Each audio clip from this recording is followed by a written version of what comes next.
The NFL Combine starts next week, but who should we actually be paying attention to? Welcome to the Locked On Vikings podcast.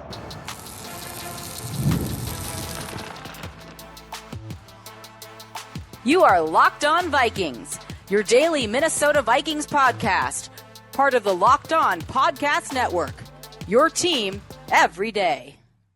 Hello. Welcome in to Forno Fridays, everybody. Welcome in, listeners. Welcome in, Tyler Fornes. How you doing, buddy? Today on the show, we're going to preview the NFL Combine. It's next week, and we have some people that we need to that we need to see something from. So we're going to do a little what to watch for at the NFL Combine. So thank you so much for hanging out here on the Locked On Vikings podcast, where we're always trying to learn something new. I'm your host. My name is Luke. You can find me at Luke Braun NFL on Blue Sky. You can also find this show wherever you find your favorite podcast. This episode is brought to you by FanDuel. Right now, FanDuel customers can get $150 in bonus bets if your first $5 bet wins. Thank you so much for making Locked On Vikings your first listen of the day every single day. Tyler, so we talked a little bit before the show, and we spent a bunch of time watching some guys too. But the Combine is a proving ground, of course. And there's always risers and fallers. But what I feel like I never get a great sense for is what to watch for. Because like if you ever like try to turn the Combine on TV, it's the sleepiest affair in the world. It feels like you're watching a golf broadcast. And there's a piece to that I actually kind of like. But what I never feel like I have a sense for is, okay, who is this guy? What do we need to see from him? Because for certain players, running a 4.5 is great. For certain players, running a 4.5 is terrible. And outside of a general understanding of what a good running back 40 time versus what a good O-line 40 time is, and you know, sort of vaguely understanding what that needs to be for the other positions, I don't really know enough about the guys themselves and who needs what. So this is what I want to lean on you for today. Give me a player that needs something at the Combine, that needs to lay something down at the Combine to really complete the evaluation and prove things. Well, first, I want to say like the Combine's become a really weird event nowadays, Luke, because we have the advent of GPS. We have the understanding. Right, it's dated data, yeah. Yeah, and that data where if like the first player we're going to talk about is Boise State running back Ashton Jeanty. I can track Jeanty running 40 yards in full pads and get a GPS data on it. And let's say he runs it in 4 seconds flat because he has a running start. Well, then I can compare it to other running backs who have also been on a track straight line for 40 yards and how fast they run it. And I can see the burst and acceleration metrics, and it's just all there right in front of me. And it helps me quantify things in a better way because football speed is different from track speed, even though it's like a square rectangle theorem where it's not always identical, but it does translate somewhat 1-to-1.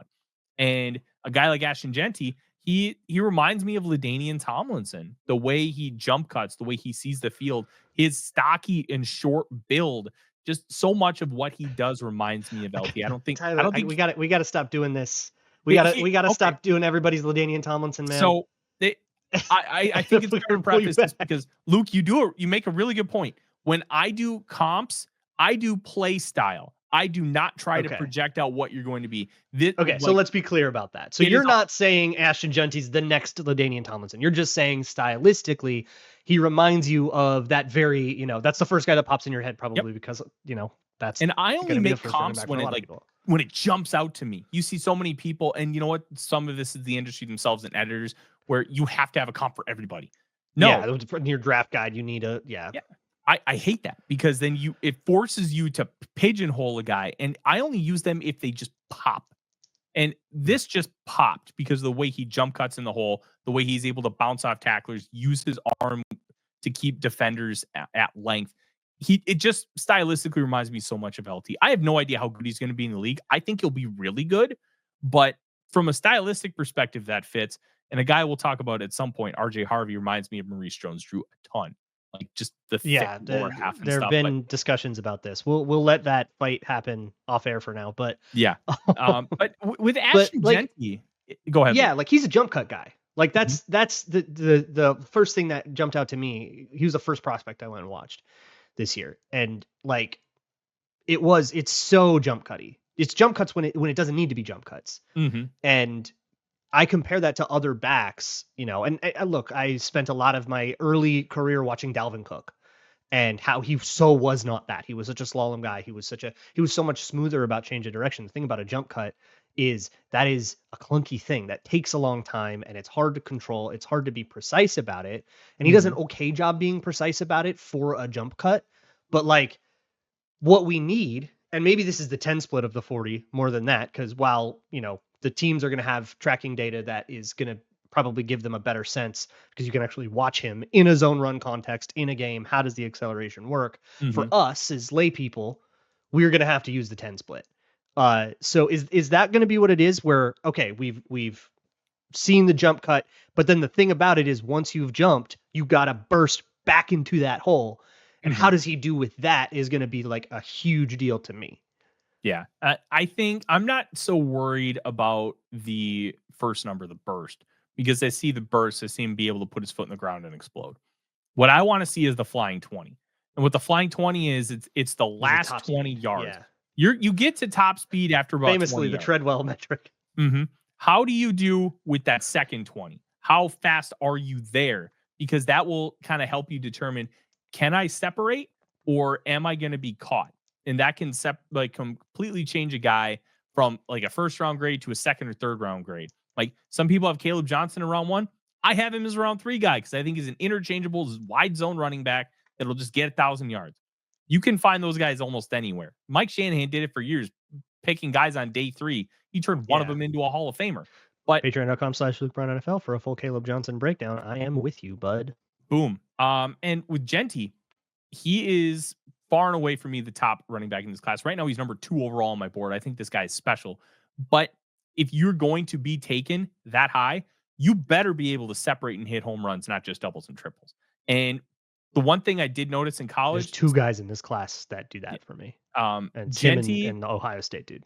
Yeah. Oh, I love Travion Anderson. Yeah, Travion Anderson. That's Jeanty had 6 rushes of 70 or more yards. He had more rushes of 50 or more yards than I believe every single team in college football just by himself. And I see him hit these home runs, but sometimes he's hitting these home runs against Georgia Southern and he's hitting them against UNLV, which has a great defense, but it's still UNLV. It's not that high echelon. Penn State had such a great front 7 that they were able to corral him, but he still got 100 yards, average 5 yards a carry. He lambasted Oregon, which has a solid defense. Yeah, I was going to say the Oregon, like the big breakaway Oregon one that if you look up Ashton Jeanty Oregon, like that's the play you'll see. Watch the safeties on that play and you're going to be like, "Oh, yeah. Maybe we shouldn't base things off this one. Maybe we should look at a different play." Yeah. Because those safeties are doing, I don't know what's going on there, but they are flowing the wrong way, running deep into the wrong gap. Like they are completely brain on the field. Like it's like Ralph Wiggum holding a sparkler. Yeah, just it's pretty bad. But I want to see Jeanty run at least 4.5. If he gets to 4.5, and what's a good flying 20? I have no sense for this at all. You usually, that's actually a great question. That'd be a great one for Reef to talk about on the football. Don't break him into this. We don't need to. I think under 2 seconds. Under 2 seconds. Okay. Yeah, because you're like Ty Chandler had one of the best 10-yard splits, which is one of the reasons why I was so high on him. I think his 10-yard split was 1.39 seconds or something like that. It was just you can see it. He's just indecisive. Yeah. So he doesn't get through the hole anyways. You got to leave in time too. I think if it's under 2 seconds, you're in a good spot because once you're moving, you should be able to get 10 yards in a second pretty easily. All right. So we got something concrete. Great. Ashton Jeanty, under 2 seconds, flying 20. Watch for it. We got 2 more of those coming up next on Locked On Vikings. Today's episode of Locked On Vikings is brought to you by FanDuel. When the game tips off, the NBA action is just getting started, and there's no better place to get in on it than FanDuel, America's #1 sportsbook. With FanDuel, you can place live bets throughout the game. So even if you miss the opening tip-off or you want to bet on a fourth quarter comeback, you can stay in the action. If you're looking for a bigger payout, you can even combine all of your bets into a live same-game parlay or just do a regular same-game parlay like everybody else does with all kinds of props, over-under spreads, all the great stuff that you love to find on FanDuel. And it doesn't matter if you miss the opening tip-off because you can probably just find the same line or a really similar one right as the game starts. Right now, new FanDuel customers can get $150 in bonus bets if your first $5 bet wins. Just visit FanDuel.com to join today. That's FanDuel.com for your shot at $150 in bonus bets. Make every moment more with FanDuel, official sports betting partner of the NBA. Thank you so much for making Locked On Vikings your first listen of the day. Moving on here with Forno Fridays here with my good buddy Tyler Forness, draft aficionado, brain poisoned in a way that I could only dream of being. I mean, you watch college football religiously. That'll never be me. So congratulations on your rot. Who's next?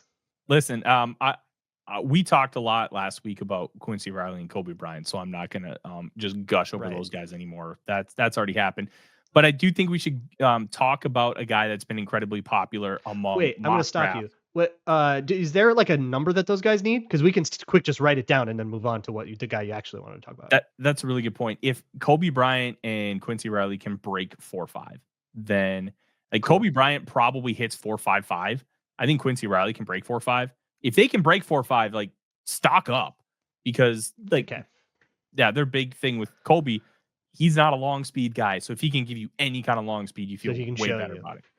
Cool. All right, everybody write that down. Okay, so who's the guy you actually wanted to talk about? I want to talk about Kenneth Grant. I'm going to pull it up here because if you didn't know, I know you do, Luke, because I am an absolutely sicko degenerate. I do a mock draft tracker where I track mock drafts from January 1st up until draft day. Last year, tracked 838 mock drafts. JJ McCarthy was 273 of them. So far, through 7 full weeks, I have 184 mock drafts, and Kenneth Grant is on 13 of them, and he's one of 35 different prospects. And because of that feels so low. I feel like I see him everywhere for the Vikings, but Vikings are also getting like offensive tackles and like weird stuff, right? Because nobody knows what's going on, and it usually. I have complained about it on this show too. But I feel like with mocks, after free agency kind of settles, they get way more consistent and a little bit more hive-mindy because A, more people are paying attention to the draft, but B, everybody's needs are a little bit more clear. Like if the Vikings go sign Milton Williams, we're not going to get Kenneth Grant on our first rounders anymore. At least not as commonly. But this is that how common is that the most common guy and there's just a lot of people, or no? He's actually tied with 2 players for 5th. Number 1 is Siobhan Revel Jr., the East Carolina corner with 24. And then there's 2 guys with 19. The top 3 guys are all cornerbacks, but you make a really good point that once free agency happens and the combine, you have a more full picture and a full data set on what you're looking at. And with how weird this class is, where 20 to 60 is kind of fluid, you have a lot of people viewing things with different lenses. But why I like to do it from January 1st is you can kind of start to look at the data and see how things evolve, and it gives you a really interesting picture to look at. And like you can just be like, mock draft shouldn't be done until after free agency, which is completely fair. But I think it's interesting to look at the picture as it evolves. Yeah, you do whatever you want. People do mock drafts the day after the draft, but don't respect them. Yeah, don't respect me. I wouldn't either. But I think Kenneth Grant is the really interesting one. And I think one of the reasons why you're saying that, Luke, why you're seeing so many people talk about him, is because it's coming from fans, people posting their own mock drafts from mock draft simulators. But because they all like Kenneth Grant. I do industry specific ones, and I have a list of thresholds. So I try not to include like guys who I don't know. If I don't know who you are, you're not being included, or you're not in a very respected publication. So you're trying to do like the media, not just like people's PFF sims. Okay. Yes. So like people love Kenneth Grant, and it's easy to see why. 6'3", 339 pounds. According to Bruce Feldman's freak list, where he was number 3 this year. And what Bruce Feldman does is he talks to strength and conditioning coaches and coaching staffs all across the country and gets data on like the freakiest athletes. Kenneth Grant apparently ran a sub 5-second 40 at 360 pounds. He's also been GPS tracked at 18.75 miles per hour. Like running backs will hit like 20, 21 miles an hour. He's got a play where he tracked down Katrin Allen. He's like a 4 or 5-star running back recruit from Penn State. He's going to be a senior this year, probably a top 100 pick next year. Tracks him down from behind in the open field. That guy should have had a touchdown. Kenneth Grant caught him. He's just freaky how he can move for his size, quickness, long speed. It's unreal what he can do at 339. I feel like the word freak gets very overused, but this Mhm. feels like one of those times where it's probably all right. So I watched him today as we are recording this. I finally flipped him on. I knew nothing about him. I knew that there was a Michigan defensive tackle that's supposed to go top 10 and that this was the Mhm. other guy. That was literally all I knew. And I was like, "Oh, this guy's got to be like physically you can see that he is large." Mhm. But then I asked, I was like, "Oh, so how much does he weigh?" And someone was like, "Oh yeah, he's 340." And I was like, what? Like I almost spit out my water. Yeah. Like he's what? And he's moving like that? Mhm. I love I love how active his feet are. Usually when you get big guys like that, they want to use their weight and essentially just like build a house, build an A-frame with their back leg. Yeah. Just throw a leg back, get their leverage, and then just sort of dig in and not be movable. But you're never asking guys that big to Mhm. be like active, right? You're just asking them to be a clog in the middle, and then you're going to design everything around that. Um, this is not what Kenneth Grant is doing. It makes no sense. Like I did not know the numbers around this. And I just flipped him on and went, this dude looks like he shouldn't move like that. And Mhm. then sure enough, yeah, he's 340 pounds. He absolutely should not move like that. Active in his feet, really polished in his hands, actually has a little bit of top speed to talk about. So like, whoa, this dude Yeah. rules. I would I be know. so into it at 24. I haven't watched him all the way. I've watched like 3/4 of a game, but Mhm. it's immediately like the stuff that's immediately apparent is really, really cool. And I'm going to put together like a longer, deeper Patreon breakdown on like all the stuff he does with his hands and his feet and like the stuff Yeah. I usually do there to really lock that in. But at least early impressions, woohoo, that's Yeah. fun. So it's really interesting because he weighs 340. He might be better off as a 3 tech because of how he plays. Not to say he can't play nose, but like Tavondre Sweat played nose It tackle kind of because doesn't matter to me. Put him no, wherever. yeah, Yeah. Byron Murphy the second played nose tackle because he could handle double teams, and Tavondre Sweat really could not sense them. And Yeah. Which that he got a lot better at in Tennessee. oh, he did.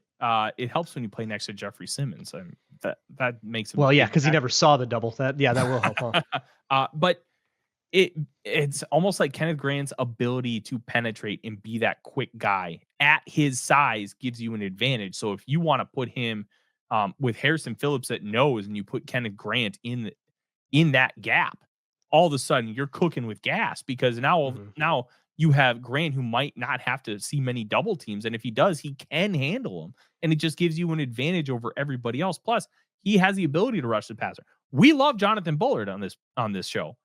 Bullard rocks, but he had a Yeah. 2% pressure rate. You want He to see that guy have does like the a 6. maximum you can do without being the guy that actually gets in the backfield because he pushed the Mhm. pocket really well. Yeah. You But like want I that like almost putting that in the middle. Like put that at yeah. 0 and then have it like on a truck stunt or something like that where the guy's running flushing outside. Like, yeah, let's have that guy rush and become the contain rusher, and then you have two crashers there. But to reel this into what we were talking about with the combine, what do we need to see from Kenneth Grant? Because we see the athleticism on tape. So for me, we were just talking about this before the show. I don't really need to see like a good combine from him. I just need to Mhm. see it not be a disaster. Exactly. This guy could test on levels of like Jordan Davis for being an elite level size adjusted athlete because he's bonkers. He can do all these different things. Essentially, you just need to prove that what people have talked about you isn't a fallacy. You just need to Mm. prove them right. Run a sub 5 second 40. Doesn't need to be 4.7. Just run a 4.95. Like have a good get off. Have like a 1.6 10-yard split, which is bonkers. But you are this level of athlete, just prove it. Just show that you are that guy. And as long as he does some of that, like jump 33 inches in the vertical, jump like Show the 10 feet in the explosiveness. Yeah. broad, be the explosive athlete you are. As long as you do that, it's fine. Like just don't be a disaster. That's all he has to do. But if he's a disaster, that dude could fall a little bit because that's his calling card is that athleticism. That because it'll just raise Yeah. questions. Like I think what happened? everybody can ruin their draft by having a bad combine. Like I don't think that's unique to anybody, you know? Mhm. For him specifically, like I just need to see I need to see it not be proven false. But I think the like burden of proof is on false. If it's Mhm. just a normal combine and he puts up unremarkable numbers and nobody really pays attention to it, then yeah, okay, then we're good. Then the box is like checked for me. Yeah. But I think I know the answer here, but let's just say it out loud. This dude at 24, we're happy? Very. And it gives you flexibility because now Harrison Phillips doesn't have to be just in the middle. You could kick him out. You could put Grant in the middle. You could do a lot of fun things. And this guy could play third down. That's the big one, is that he can play third down. The Vikings got smoked a couple times on like 3rd and 10 draws that got 8 yards, and then they would go for the 4th down. You could eat that up a little bit better and not feel like you're losing your pass rush prowess. Although I don't know if Flores would. Like, he would still want to do the NASCAR thing all the time, but you'd have the option, and options are always better. We have one more guy that we want to get to here on Locked On Vikings, and then we'll talk a little bit about what we need from the combine in general.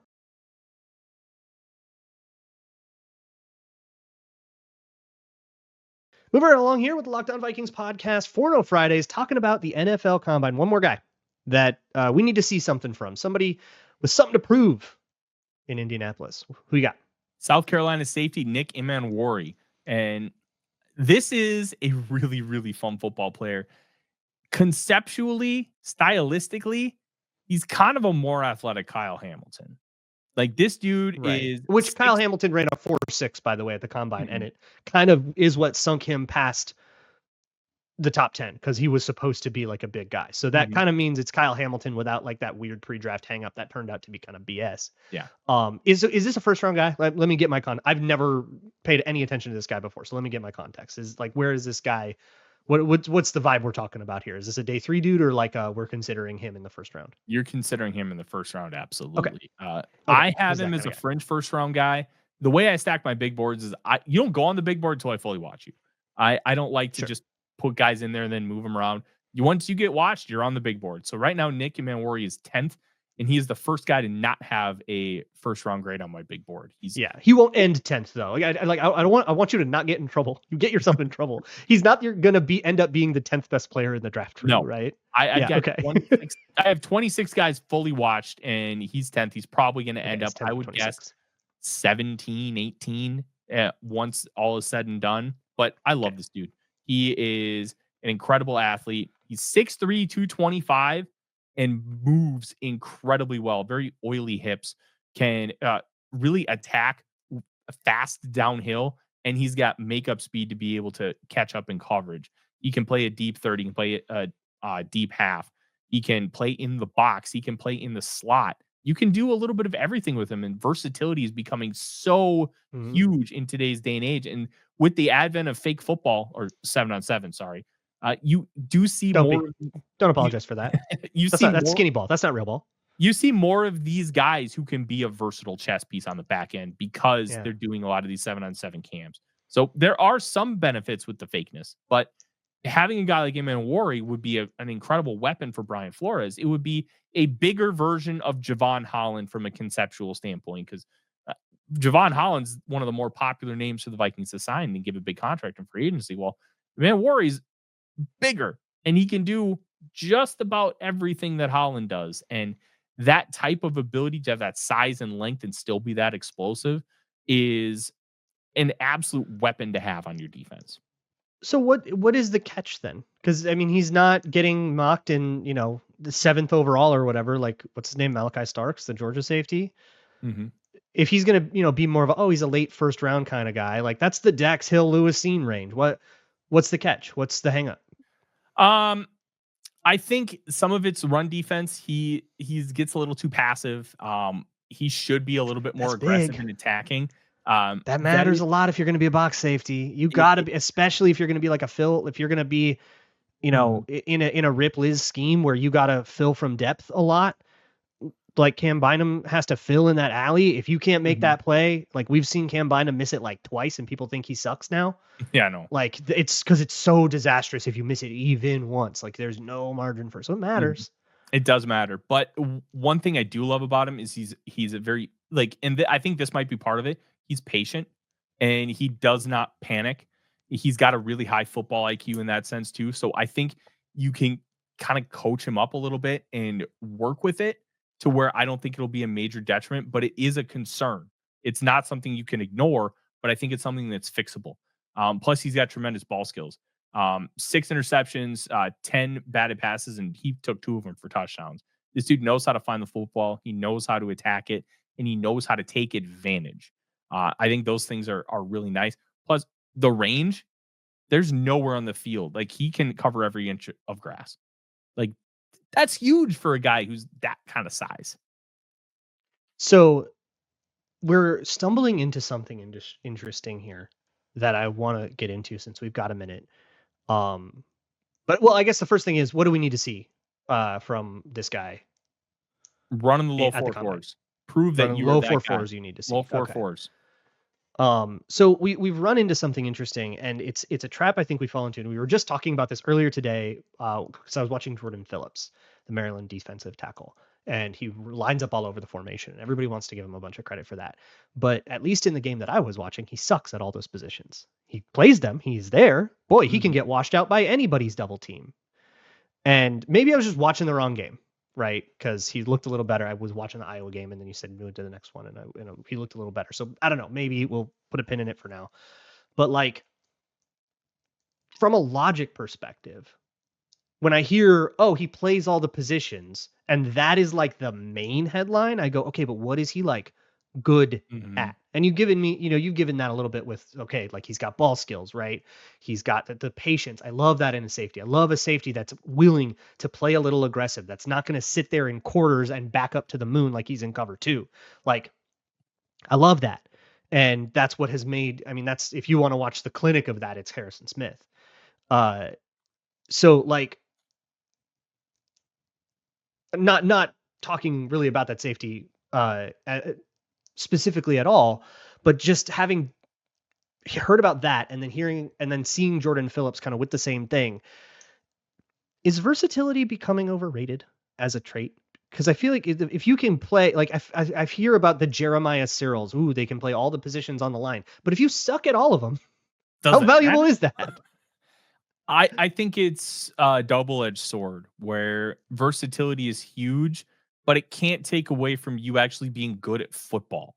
And I think people do value versatility a little too highly, where like Travis Hunter, the cornerback wide receiver out of Colorado. That's the crux of this. Yeah. What does that become worth? If you're an okay wide receiver and an okay corner, I have no idea how good Travis Hunter is, but the thing with Hunter is he was the Bolitnikoff winner at wide receiver, the best wide receiver in the country. Yeah. And he was one of the best cornerbacks in the country. He's bonkers good at both. And he could actually be like a top 10 pick at both positions if he were just one of them. And that's kind of what I have heard varying opinions there. A lot, but I don't have one of my own, so I'll let you run wild. I'm gonna be real. A lot of people just hate Deion Sanders, and they'll do anything to like hate on him. Which, okay, whatever. But the player is absurd. He's going to be number 1 on a lot of high-profile boards. It would shock me if he's not number 1 or 2 on the consensus board. He's incredible. But because he's so good at both, that's where versatility comes into play. Like, I think you're right. If the guy's bad at most of the positions, even though he can play them, it doesn't really matter a whole lot. Like, the whole idea behind drafting Dallas Turner was I can get a really good edge rusher and I can have somebody who I can trust to drop into coverage and make plays like the interception against the Seahawks. That's the idea of maximizing versatility, because I believe I can get really good out of both. Just because, and that's why Turner was like 8th on the consensus board. Like, he was a top 10 player in that draft. Just because you can do it does not mean you should do it. And with a guy like Emmanwori, like, I would prefer him not playing nickel corner. I would prefer him doing more safety things, roving around in the box, playing deep half, deep third, blitzing. But in like man coverage, I don't love that, but I think he can do it if you need him to. And I think that's kind of where the versatility argument comes into play. You have to understand how good they are at each thing and how much that matters. And that conceptually matters as far as how you're talking versatility. And that's why, like you said, I think people do overrate it to a degree. And we just have to be honest about it, right? Like, if you are I hear this about O-line all the time. Well, he played a little guard, a little tackle because someone got hurt and he swung out to tackle and he did okay there, but he's really a guard. And is he going to stay a guard? Is he going to be a tackle? What if he plays both? And a lot of times with those guys, you look at them and, their career plays out and they turn out to be, they play a little guard, they play a little tackle, but they never start because they just aren't good. But hey, backup swing tackle, guard, versatile depth guy, is a valued position that people will pay money to, and people will you would happily spend a 5th round draft pick on a guy that's a backup at 3 positions, right? Mhm. So that doesn't mean that it's not value. It's helping their value. But for me, I don't think it can be the headline of you. Yeah. Like for Travis Hunter. Okay, if the headline is Biletnikoff winner, he's a phenomenal wide receiver, and he dunked on everybody in the Big 12. Is that where Colorado is now? Yep. Big 12. So like, okay, and he dunked on everybody there, like, and that's the thing of him. And by the way, he's a corner too, and that's also the thing of him. Those two things are the headlines, and the versatility is kind of a side note about it. But somebody like I'm hating really hard on Jordan Phillips right now, but somebody like Jordan Phillips, who the only thing you can say is, well, he played all the positions. Don't look at how he played, but he played all the positions. To me just becomes, okay, you're topping out at like a backup on a team. Are you an NFL? Are you going to make the team? Are you going to take anyone's job from them? Maybe if you're good, you take 2 people's job from them. But if you can't win any of those camp battles, you actually aren't versatile. you just have a lot of experience failing in different ways. The negative angle for the versatility spot, it's Cordell Patterson.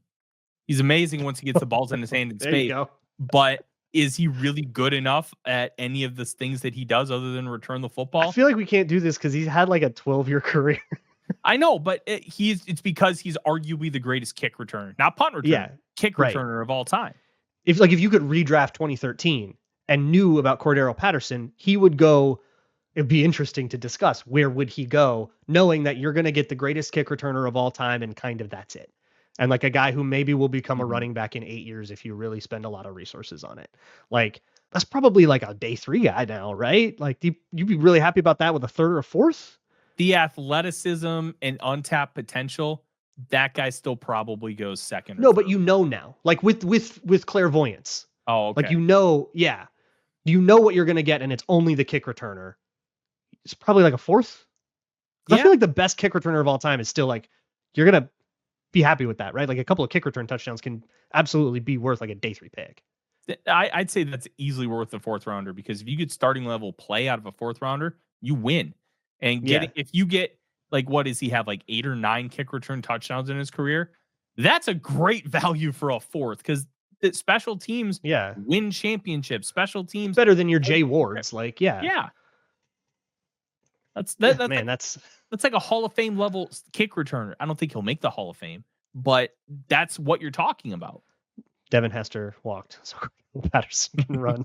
All right, let's call it there. Thank you so much for your time, Tyler. We're doing this Forno Friday thing every Friday. We will talk to you next week, and the combine will be happening. So we'll have hopefully some stuff to talk about, unless we have to record early, in which case we'll just pretend and none of you will know. We'll see you all next week. And as always, Skull.